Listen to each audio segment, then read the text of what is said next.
Essa audiência pública ela foi solicitada a pedido dos movimentos sociais, a pedido, especialmente, chamar a atenção para a atuação da Sofia, né, que está à frente do coletivo Silambuza, e solicitou para a gente, através do nosso gabinete, essa audiência pública. Então, eu quero te agradecer, Sofia, por isso. Lá em Divinópolis, eu fui coautora da Lei da Dignidade Menstrual. A gente falou muito em pobreza menstrual, mas eu acho esse nome muito ruim. Acho que a gente falar de dignidade menstrual e falar daquilo que é o mínimo e daquilo que é direito para nós e que já deveria ser garantido há muitas e muitas décadas, desde que a sociedade civil se organizou politicamente, é melhor. Então, a gente recebeu com muito carinho e com muita alegria essa solicitação para audiência pública, considerando que nós já temos um arcabouço legal mais do que suficiente. Essa audiência pública se ampara na Lei Federal 11.346, que é de 2006, no decreto subsequente, que só saiu em 2023 para falar sobre esse assunto, na Lei Estadual de setembro de 2021, que, se eu não me engano, é de autoria da deputada Leninha, e no decreto também, que é o 48.583, que foi regulamentado em março desse ano, no Dia Internacional da Mulher. Importante dizer, nós fizemos uma discussão muito grande sobre isso no passado, quando esse assunto estourou. Acho que é importante a gente fazer uma retrospectiva sobre aquilo que a gente entende que nos trouxe até aqui. Essa discussão política começou a ser pautada no Congresso Nacional pela deputada federal Tabata Amaral, e eu não sei se todas vocês se lembram, mas eu me lembro. Quando a Tabata começou a pautar esse assunto, como ela foi criticada, como foi tratado como mimimi, como foi tratado como algo menor. Apesar de não ser paulista, a atuação de uma deputada federal me interessa muito. E a atuação de uma deputada federal que levanta bandeiras tão importantes para a gente precisa ser destacada nesse sentido, porque, apesar de eventuais discordâncias políticas que todos aqui podem ter com a atuação dela à esquerda ou à direita, ela levantou essa bandeira dentro do Congresso e comprou todo o desgaste que ela recebeu quando isso foi chamado de mimimi. A pauta amadureceu, o assunto amadureceu, a Organização Mundial da Saúde entrou, a ONU entrou, e a gente conseguiu mostrar socialmente e pautar na imprensa quanto que essa causa era uma causa muito mais do que uma causa apenas das meninas. É uma causa das meninas, sim. É uma causa das mulheres, sim. Mas não é apenas. É uma causa econômica, quando a gente fala das nossas trabalhadoras informais, das nossas trabalhadoras de baixa renda, que perdem dias de serviço ou que trabalham em condições piores do que poderiam trabalhar porque não têm acesso a um bem tão básico que é o absorvente.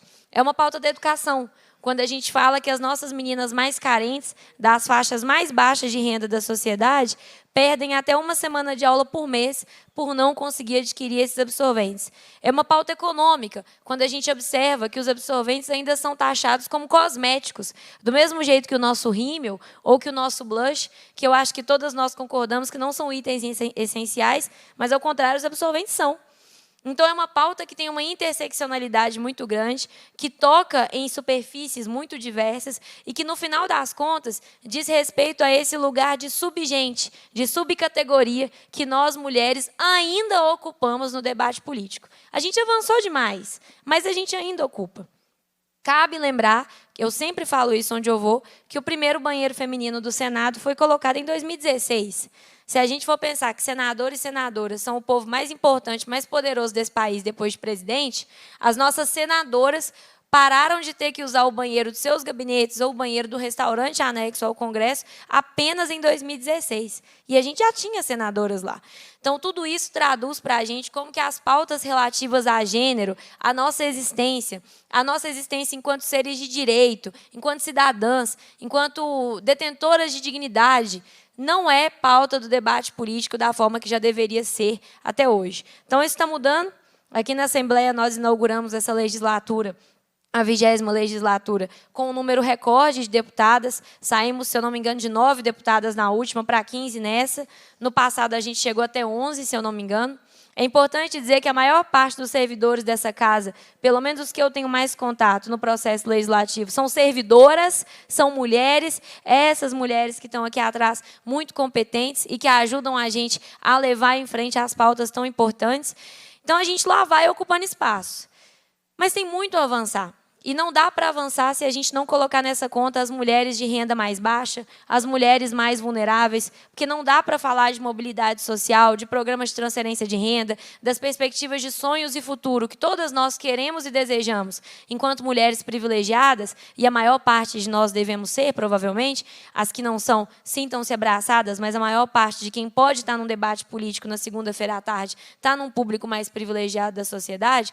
Então, nós, enquanto mulheres privilegiadas, não podemos deixar que o debate político fique fora dessas questões que englobam as nossas mulheres mais vulneráveis e mais carentes.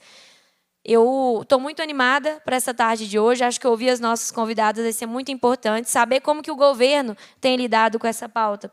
Para a gente é muito importante. Cabe dizer a lentidão que o governador Romeu Zema teve para publicar o decreto, mostrando que essa também não foi uma pauta prioritária do governo dele, e eu falo isso com todo respeito a vocês duas, estou falando de uma decisão política mesmo, já que a gente tem uma lei aprovada em 2021 e regulamentada apenas em 2023, talvez isso diga muito sobre qual que é o espaço que nós, mulheres, especialmente as mulheres mais vulneráveis, ocupam no centro de preocupações do governador. Mas, de toda forma, as representantes do governo, a Rosália, a Júlia, são mulheres que a gente respeita muito, a Maíra também, então eu quero muito ouvi-las para que a gente possa saber como que esse processo está acontecendo. Por falar nisso, eu não convidei a Rosália ainda para subir. Vem para cá, Rosália, por favor, representando o nosso secretário estadual de Educação, que é o Igor. Eu mesma tenho vigiado muito meu discurso, porque toda vez que eu falo sobre saúde reprodutiva, sobre dignidade menstrual, eu sempre falo meninas e mulheres, meninas e mulheres, meninas e mulheres, partindo de um princípio de mulheres cis. Então, é algo que a gente precisa, porque assim, se um mandato progressista identificado à esquerda ainda não se atentou para resolver isso no discurso, a gente ter o avanço para todos os deputados da casa é mais difícil ainda. Então, a gente precisa se atentar. Você foi falando sobre a questão dos absorventes estarem todos rosinhas, com florzinhas, e eu fiquei pensando como isso é violento até para as mulheres cis, porque impõe uma performance de feminilidade também, que às vezes você se entende como mulher cis, mas essa performance de feminilidade não te interessa. Essa coisa... A Patrícia, que trabalha comigo, está ali. Eu... Então, assim, a gente tem muito a avançar nessa pauta e nessa discussão, né? Fiquei pensando também sobre como que a gente precisa avançar na fala em relação às pessoas transmasculinas e aos não binários, em relação à coleta de exames preventivos, em relação aos exames de mama, acompanhamento de nódulos, que hoje em dia quase toda pessoa que tem mama, que tem a formação, tem que acompanhar, porque o nosso modo de vida faz com que a formação de nódulos seja uma realidade cada vez mais jovem, né? Então, a gente tem muito para avançar. Quando até o medicamento é cor-de-rosa, quem nunca viu um Buscofen na vida? Até o medicamento é cor-de-rosa, com florzinha, a gente precisa mesmo discutir tudo isso. E eu acho que você traz uma interface muito importante para essa discussão, porque hoje a gente está falando de dignidade menstrual para todas as pessoas que menstruam, ou a gente não está falando para ninguém, né?